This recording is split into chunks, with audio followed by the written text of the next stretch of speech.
وبركاته. وعليكم السلام. الفاتحة.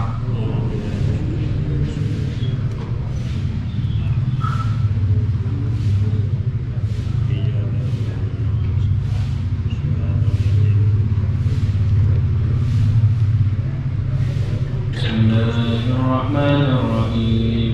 اللهم إنك تؤمن بالله تقول ما شاء الله كله لا إله إلا الله بلغه محمد رسول الله صلى الله عليه وسلم سبحوا لا حول ولا قوة إلا بالله العلي العظيم وأحاط بنا من بسم الله الرحمن الرحيم الحمد لله رب العالمين الرحمن الرحيم مالك يوم الدين إياك نعبد وإياك نستعين اهدنا الصراط المستقيم صراط الذين أنعمت عليهم غير المغضوب عليهم ولا الضالين آمين.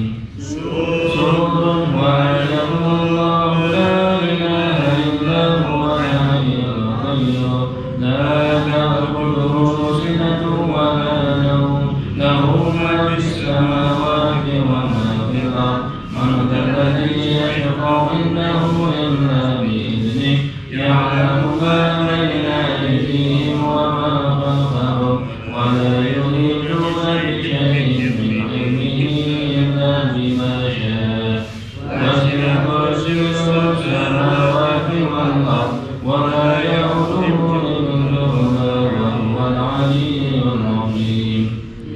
بما استدارت الملائكة بمدينة الرسول بلا خندق ولا سور من كل قدم مقدور وهدف مهجور ومن جميع الشرور تفرسنا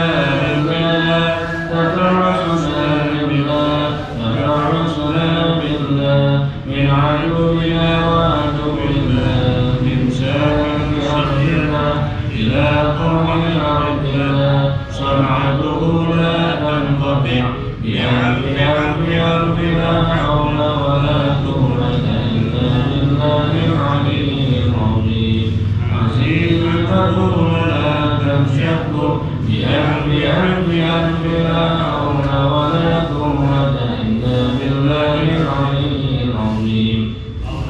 اللهم إنا نسألني بالسوء بالجن والإنس والوحوش من بشر أو شيطان أو سلطان أو وسواس وارزق نصرهم بالانتكاس وقلوبهم في مسواس وأيديهم في إخلاص وأرزقهم بالأمر إلى الرأس لا سهل يدفع ولا جبل يقطع بألف لا حول ولا قوة إلا بالله العلي العظيم. وصلى الله على سيدنا محمد وآله وصحبه وسلم والحمد لله رب العالمين. على هذه النية وعلى كل نية صالحة إلى حضرة النبي المجتبى رسول الله صلى الله عليه وآله وسلم. الفاتحة.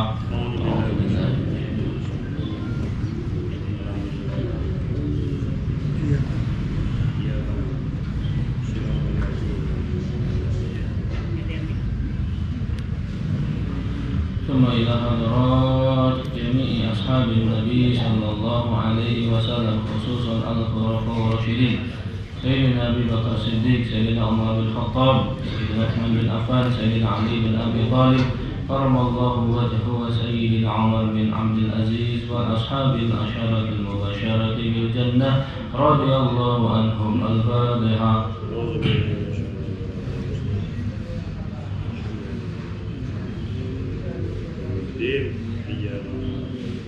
اهدنا الصراط المستقيم غير المغضوب عليهم ثم إلى حضرات مؤلف كتاب بلوغ المرام الإمام الحافظ ابن حجر العسقلاني ومؤلف كتاب هاشية الدسوقي للشيخ محمد الدسوقي وشرح أم البراهين للإمام سيد محمد السنوسي ونفعنا بعلومهم رحمهم الله. الفاتحة.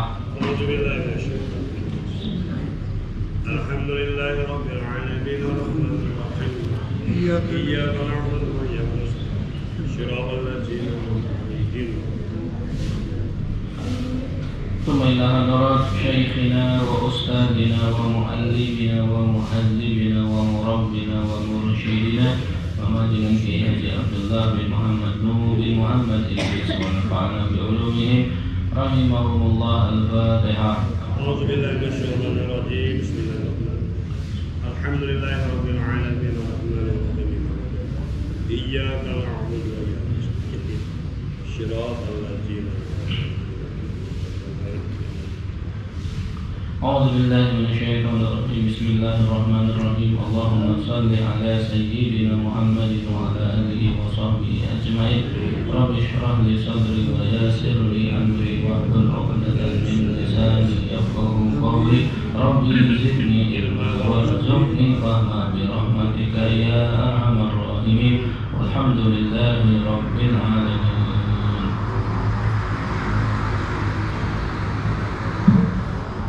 Melanjutkan kitab Bulughul Maram halaman 298.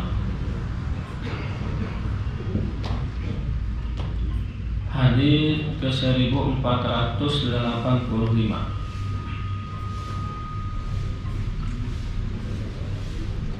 Bismillahirrahmanirrahim. An Abdullah bin Amr bin As radhiyallahu anhuma عن النبي صلى الله عليه وسلم قال رضا الله في رضا الوالدين وسخط الله في سخط الوالدين.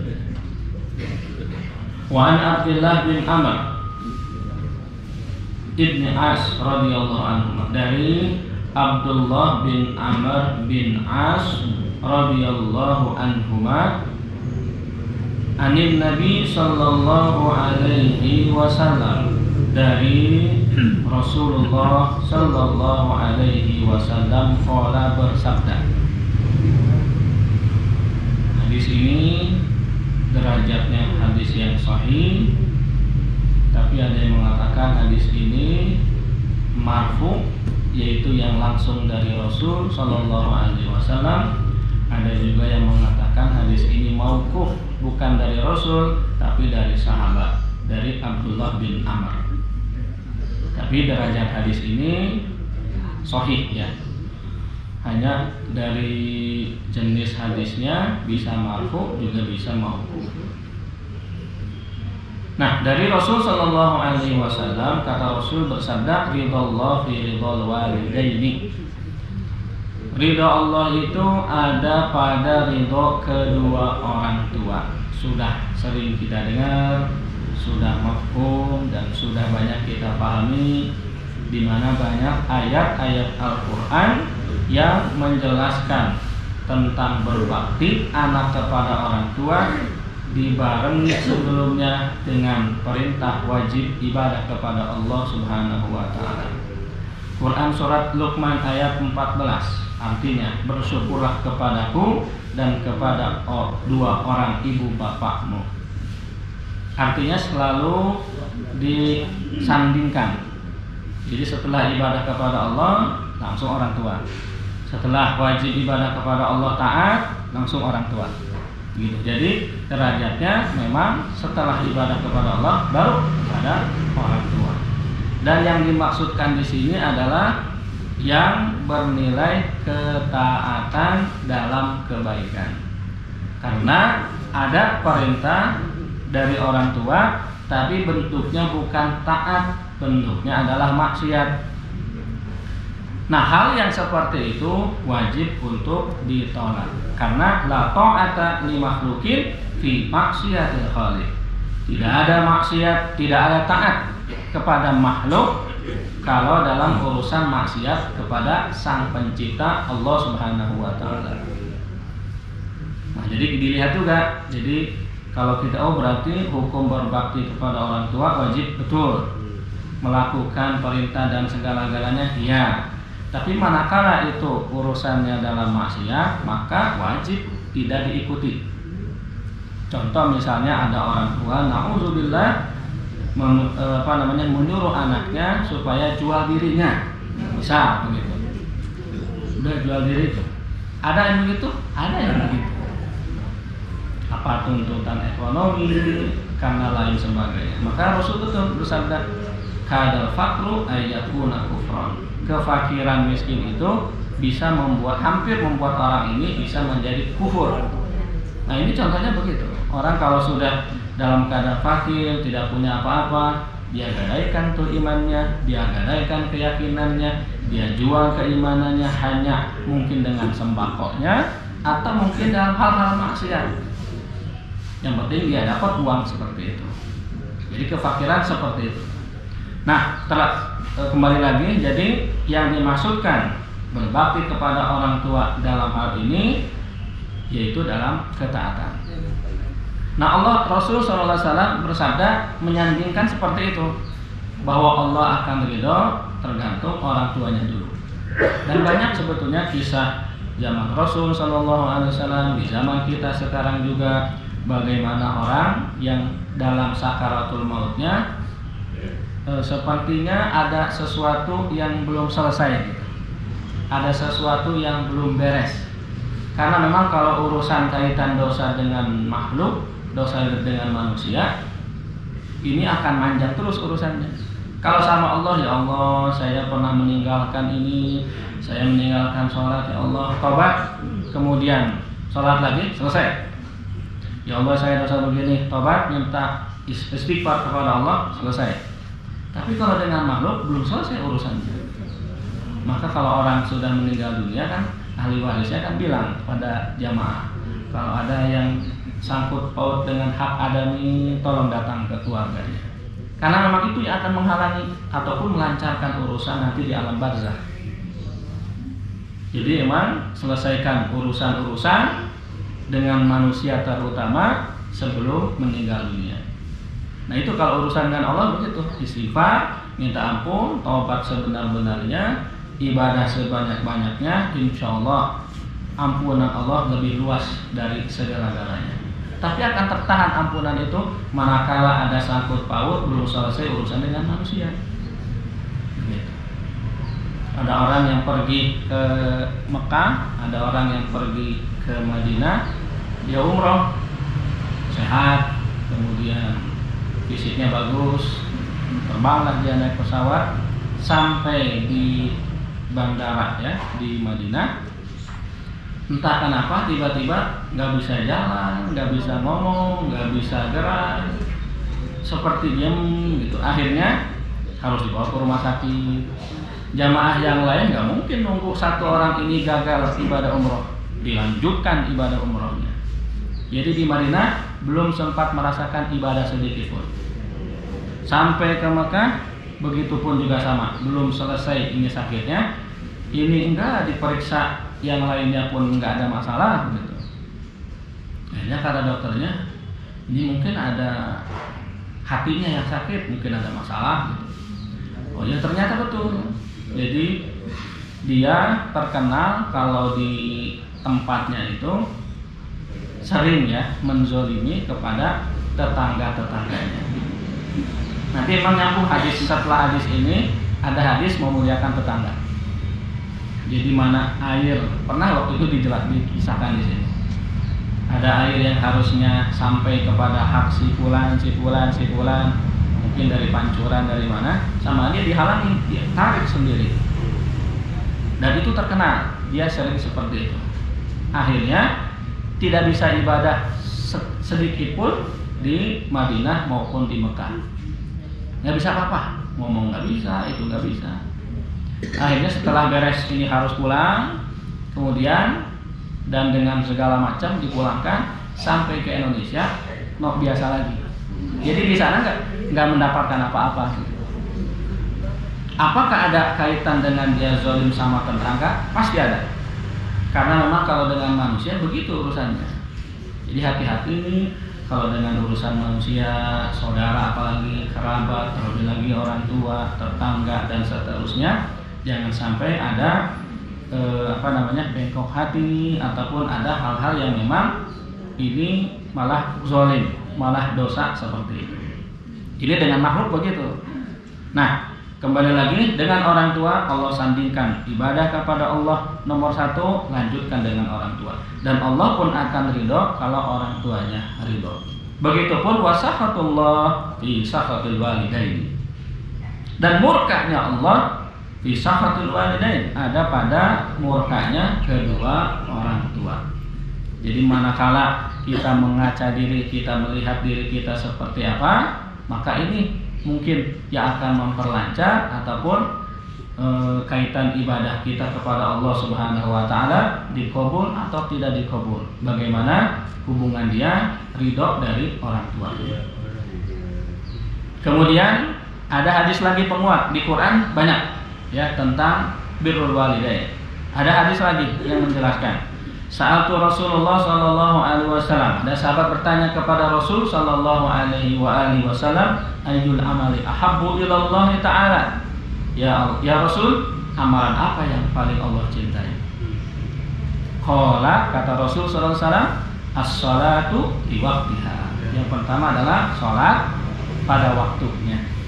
Pada waktunya adalah kan salat itu sebetulnya ada waktu-waktu pembagiannya. Bukan misalnya zuhur jam 12. Kemudian salat asar jam 3, berarti waktu zuhur jam 12 sampai jam 3 betul. Tapi di waktu itu ada bagi-bagiannya lagi. Ada mana waktu yang fadilah sunnah, ada waktu yang makruh, ada waktu yang haram. Jadi kalau waktu sholat begitu. Tapi di waktu itu ada bagian-bagiannya. Ada waktu yang pertama waktu fadilah atau waktu sunnah. Manakala dia sholat waktu tadi, kadang dia ya mungkin 10 menit lah.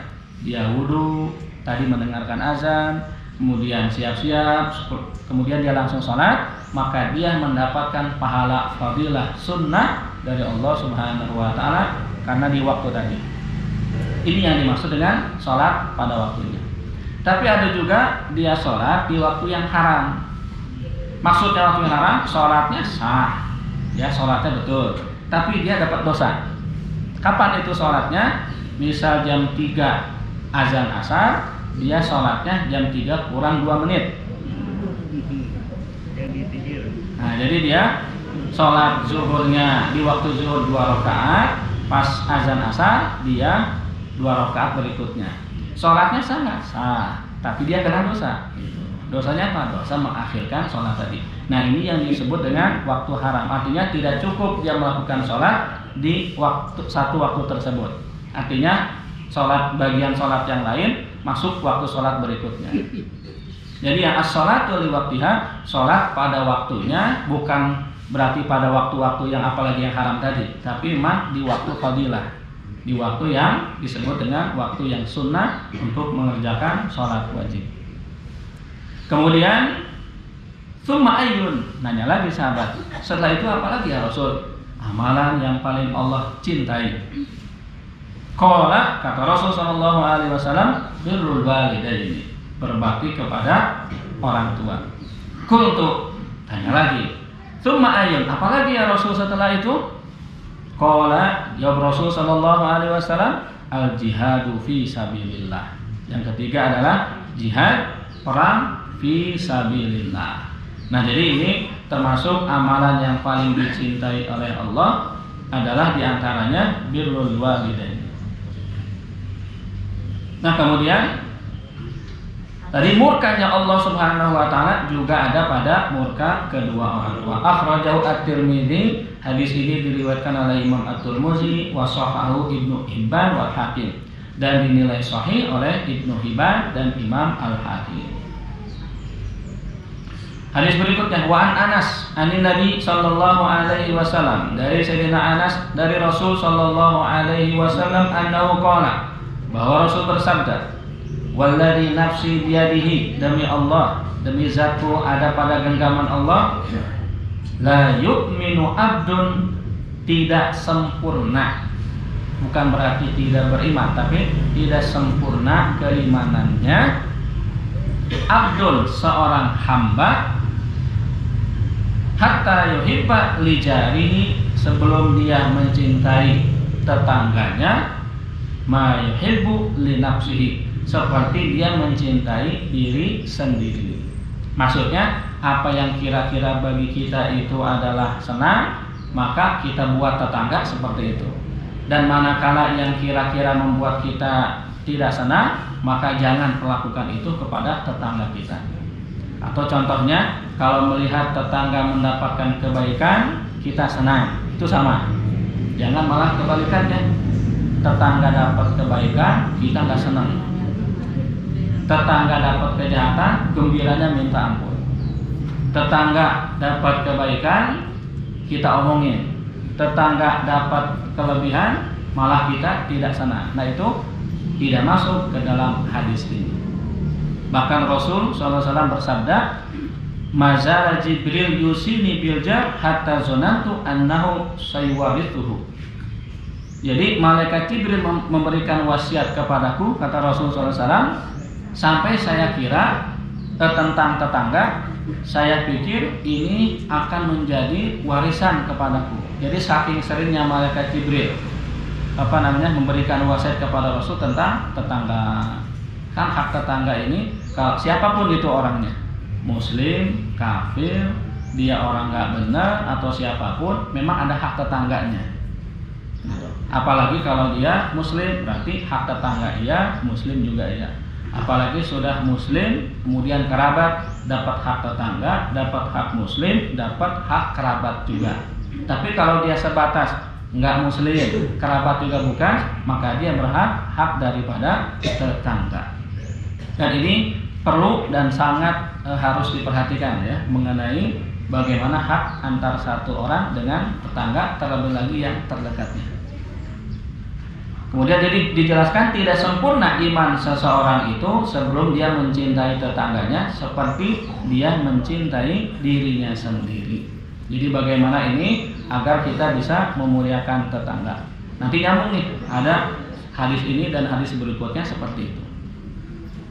Muttafaqun alaih, hadis ini disepakati oleh Imam Bukhari dan juga oleh Imam Muslim. Wa Ibnu Mas'ud radhiyallahu anhu qala, dari Ibnu Mas'ud radhiyallahu anhu qala, berkata, sa'altu Rasulullah sallallahu alaihi wasallam, saya bertanya kepada Rasulullah sallallahu alaihi wasallam, ayu dzanbi a'dzam, ya Rasul, dosa apa yang paling besar? Dosa apa yang paling besar ya Rasul? Qala, maka Rasul menjawab, antaj'ala lillahi niddan wa huwa khalaqaka, yaitu engkau menjadikan tandingan bagi Allah Subhanahu wa taala, wa huwa khalaqaka, sedangkan Allah itu menciptakanmu. Tandingan di sini sesuatu yang kita anggap nilai lebih dari Allah Subhanahu wa taala. Apa itu patung, atau itu sesembahan, atau itu ramalan, atau itu hal-hal yang lainnya yang dianggap ini melebihi dari Allah Subhanahu wa taala. Jadi dia jadikan tandingan-tandingan Allah. Sedangkan Allah Ta'ala adalah yang menciptakan kita. Qultu tsumma ayyun, saya tanya lagi, apalagi ya Rasul? Qala antaqtula waladaka khasyata an ya'kula ma'aka. Yang kedua dosa yang paling besar itu adalah kamu membunuh anakmu karena takut dia mengurangi rizki-rizkimu. Dan ini banyak orang yang gantung diri, orang yang membunuh anaknya, orang yang membuang dan seterusnya. Kenapa? Karena takut anaknya ini bisa mengurangi rizki-rizkinya. Padahal Allah sudah jamin, jangankan manusia, hewan yang melata di dunia ini semua rizkinya sudah dijamin oleh Allah Subhanahu wa taala. Jadi bagaimana rizki kita tergantung keyakinan kita kepada Allah Subhanahu wa taala. Jadi ini dosa yang paling besar adalah membunuh anakmu karena takut mengurangi rizkimu. Dan ini terjadi di zaman jahiliyah, hampir semuanya banyak seperti itu. Terlebih lagi bayinya misalnya perempuan. sudah rezekinya akan berkurang dan dianggap ini akan membawa sial. Begitu akhirnya bayi perempuan dibunuhlah. Dan sekarang pun banyak yang begitu. Tidak sedikit banyak orang-orang yang hilang kasih sayangnya karena gara-gara dia melihat takut rezekinya ini berkurang. Kemudian kultu, saya tanya lagi, tsumma ayyun ya Rasul? Apalagi ya Rasul dosa yang paling besar setelah tadi menjadikan tandingan bagi Allah, setelah membunuh anak karena takut mengurangi rezeki? Yang ketiga adalah antuzani bihalilati jarika, yaitu zina sama istri tetangga. Nah kira-kira ayat ke sini. Ya, gitu ta. Jadi zina dengan istri tetangga, ini ada di urutan dosa yang paling besar. Atau kebalikannya, kalau ini dengan dengan istri tetangga ataupun dengan suami tetangga, sama aja sebetulnya. Sedangkan bukankah zina ini ada yang lebih besar? Apa? Yaitu zina antara laki-laki dengan laki-laki. Nama dalam bahasa Arabnya adalah al-liwat. Bukan nasi liwat, bukan. Tapi al-liwat. Liwat ini laki-laki dengan laki-laki. Itu termasuk yang paling besar. Tapi kenapa Rasul sebutkan di sini? Karena yang biasa terjadi dan perlu penjelasan adalah antara laki-laki dengan perempuan. Kalau yang itu tidak, meskipun itu yang lebih dahsyat dosanya. Tapi dalam hal ini yang sering terjadi, bagaimana orang bisa terjadi zina dengan istri tetangga. Atau bukan dengan istri tetangga misalnya, dengan teman SMP-nya, teman SD-nya misalnya begitu. Atau dengan acara-acara yang lainnya bisa begitu. Jadi zina dengan istri tetangga ataupun istri yang lainnya ini termasuk dosa yang paling besar. Dan ini banyak terjadi permasalahan-permasalahan begitu di rumah tangga. Jadi memang itu setan begitu menggodanya. Sebelum adanya pernikahan, belum halal gitu ya, belum halal, itu setan menggebu-gebu. Jadi yang laki-laki cintanya minta ampun sama perempuan, yang perempuan cintanya minta ampun sama laki-laki. Kenapa? Belum halal gitu, belum halal, terus dirojok-rojok sama setan, apalagi rahade, kunci kamarnya, begitu kurang lebih. Terus tuh ada yang ayo poek-poek, ada yang gelap-gelap, udah terus. Karena begitu memang setan mendorong ini ketika belum halal gimana caranya jatuh kepada yang haram. Beres, aman misalnya dia, aman sudah nikah, selesai masalah. Setan masuk lagi, ini udah halal, setan nggak begitu. Gimana caranya ini jatuh ke yang haram, dipisah-pisahin tuh sama setan. Udah akhirnya dia goda masuk ke yang laki-laki, dia goda masuk yang ke perempuan gitu. Maka akhirnya muncul permasalahan rumah tangga begitu. Sebelum nikah cintanya minta ampun, tapi setelah nikah udah hilang tuh. Kalau sebelum nikah itu yang perempuannya disoledat, aduh sayang kenapa, pokoknya gitu lah gitu. Aduh sayang kenapa aja. Coba ayeuna tos nikah, istrinya disoledat kumaha tah. Bodoh amat gitu. Bodoh geus gede ieu cenah gitu tah. Nah itu artinya ini bukan berarti ini salah besar, tapi itu realita terjadi begitu. Bahwa sebelum nikah memang ternyata ada dorongan setan supaya jatuh ke yang haram. Setelah jatuh ke yang haram, kemudian terjadi pernikahan, udah halal. Nah setan kan tadi datang lagi. Gimana caranya ini jatuh ke yang haram lagi? Akhirnya bermain dengan yang A, bermain dengan yang B terus begitu. Nah itulah bedanya kalau kita punya benteng lingkungan Islam dengan tidak punya benteng dengan lingkungan Islam. Itu jauh beda sekali.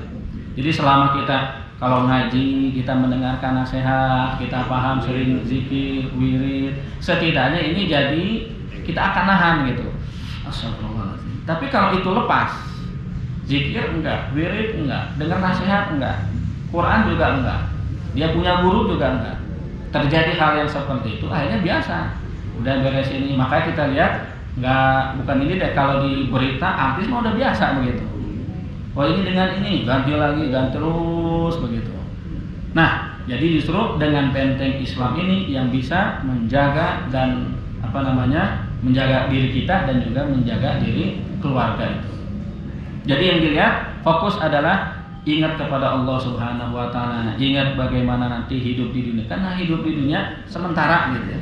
Sementara, dan suatu saat selesai udah tidak ada lagi urusan-urusan antar kita dengan manusia. Dan kalaupun ya antar orang tua punya anak terus berikut, nanti suatu saat anaknya akan dilepas.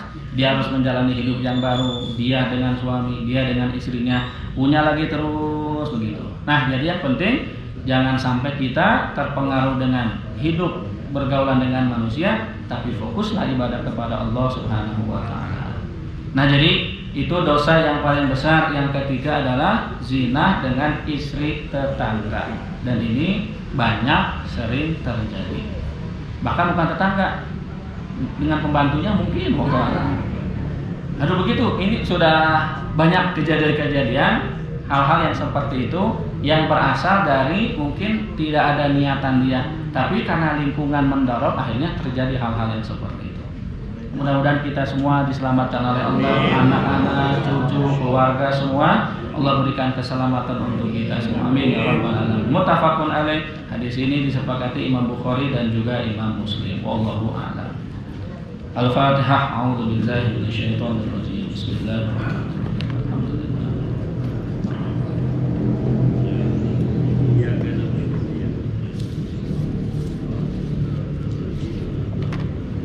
Bismillahirrahmanirrahim. Allahumma salli ala sayyidina Muhammadin wa alihi wa sahbihi ajma'in. Ya Allah, ya Allah, ya Allah, ya Ali, ya Azim, ya Halim, anta Rabbi wa ilmuka hasbi, tansuru man tasha wa anta al-azizur rahim. Allahumma sakhir lana kulla shay'in ya man biyadihi malakutu kulli shay'. Kafa ya Ali salih. انصرنا فإنك خير الناصرين واغفر لنا فإنك خير الغافرين وارحمنا فإنك خير الراحمين وافتح لنا فإنك خير الفاتحين وارزقنا فإنك خير الرازقين واهدنا ونجنا من القوم الظالمين. الفاتحة.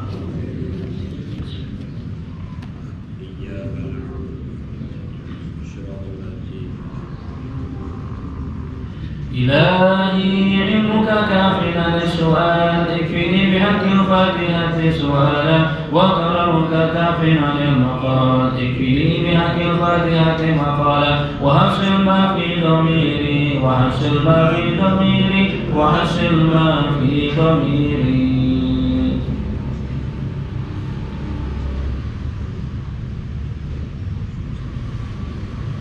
يا الله يا الله يا الله يا صريخ المستصرخين يا مفرج كرب المكروبين فرج فرج فرج فرج عن همي وغمي فرجا عاجلا برحمتك يا ارحم الراحمين.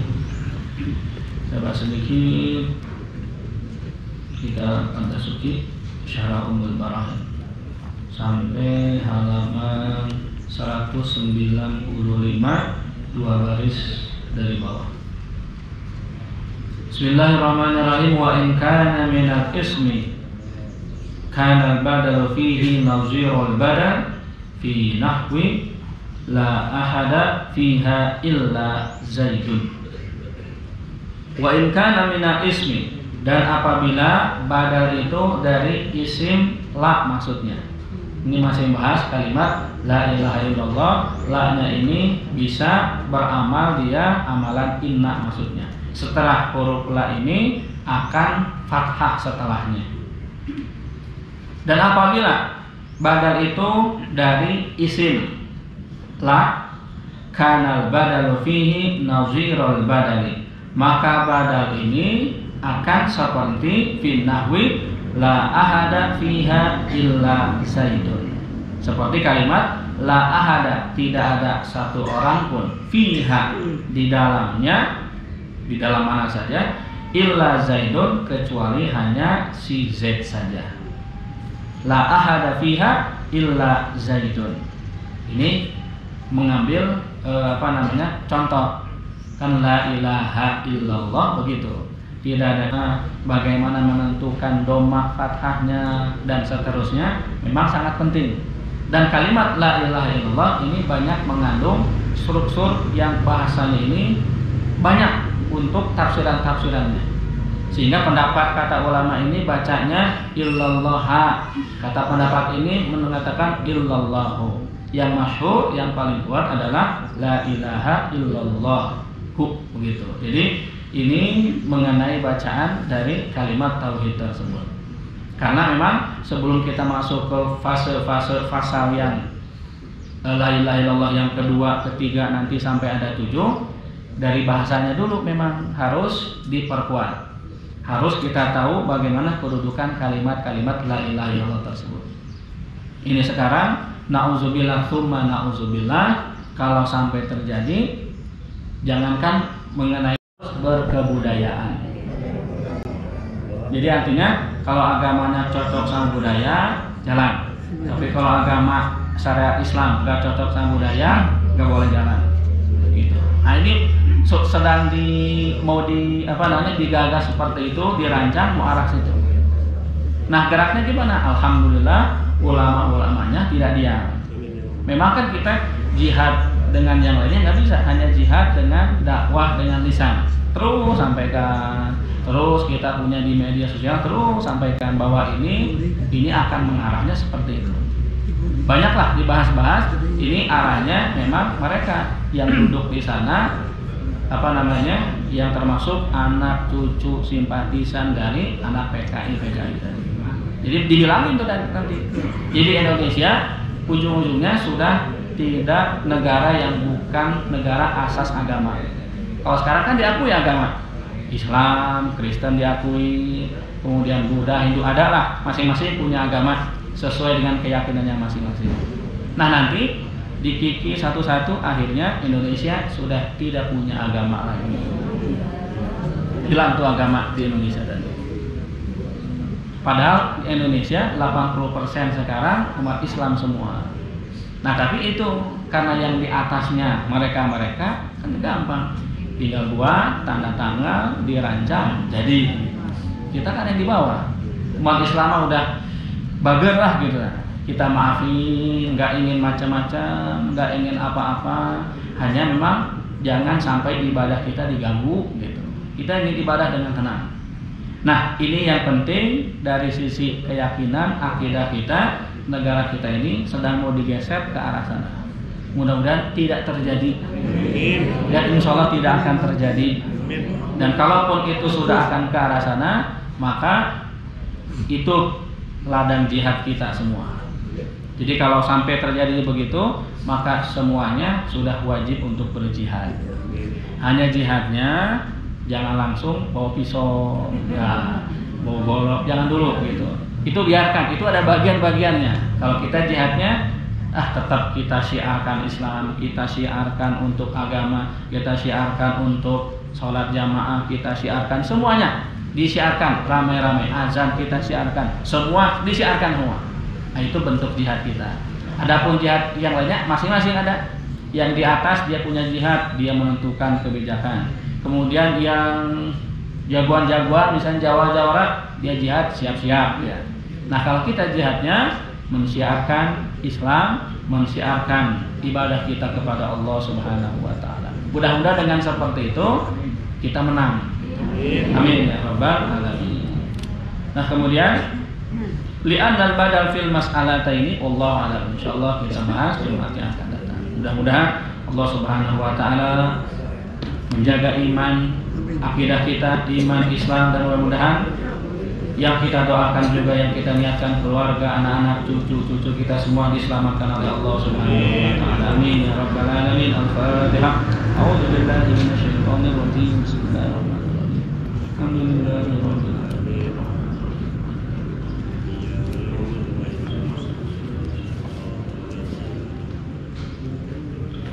بسم الله الرحمن الرحيم إنا فتحنا لك فتحا مبينا ليغفر لك الله ما تقدم من ذنبك وما تأخر ويتم نعمته عليك ويهديك صراطا مستقيما وينصرك الله نصرا عزيزا وكان عند الله وجيها في الدنيا والآخرة ومن المقربين وجهت وجهي الذي فطر السماوات والأرض بسم الله الرحمن الرحيم نصر من الله وفضل كريم وبشر المؤمنين يا أيها الذين آمنوا كونوا أنصار الله كما قال عيسى بن مريم للحواريين من أنصاري إلى الله قال الحواريون نحن أنصار الله الله لا إله إلا هو الحي القيوم لا تأخذه سنة ولا نوم له ما في السماوات وما في الأرض من الذي يشفع له إلا بإذنه يعلم ما بين أيديهم وما خلفهم ولا يحيطون بشيء من علمه إلا بما شاء وسع كرسيه السماوات والأرض ولا يؤوده حفظهما وهو العلي العظيم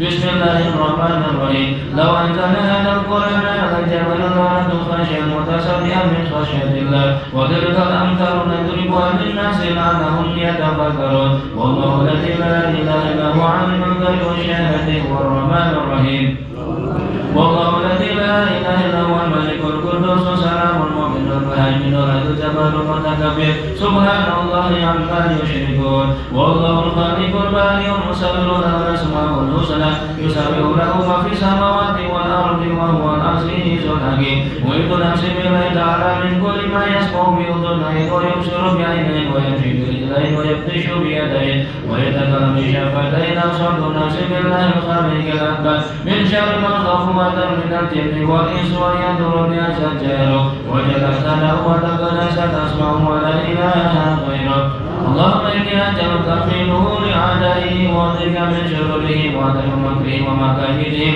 أكفنا ربنا أراد بي عداوة من الجن والإنس يا حافظ يا حفيظ يا كافي يا مهيب سبحانك يا ربي وعظم شأنك وأنت سلطانك وأرفع مكانك توسلت بالله وبأسماء الله وبآيات الله وملائكته الله وأنبياء الله وبرسل الله والصالحين من عباد الله أصلت نفسي بلا إله إلا الله محمد رسول الله صلى الله عليه وسلم اللهم ارزقني كيدك التي لا تنام وقم بك نفسك الذي لا يرى وارحمني بقدرتك علي فلا أهلك وأنت ثقتي ورجائي يا كيرة المستغيثين يا درك الهالكين اكفني شر كل طريق يترك بليل أو نهار إلا طريق يترك بخير إنك على كل شيء قدير بسم الله أنقي نفسي من كل ما يؤذي ومن كل حاسد الله شفاء بسم الله ركين اللهم ربنا أذهب بالبأس اشفي أنت شافي وعافي أنت معافي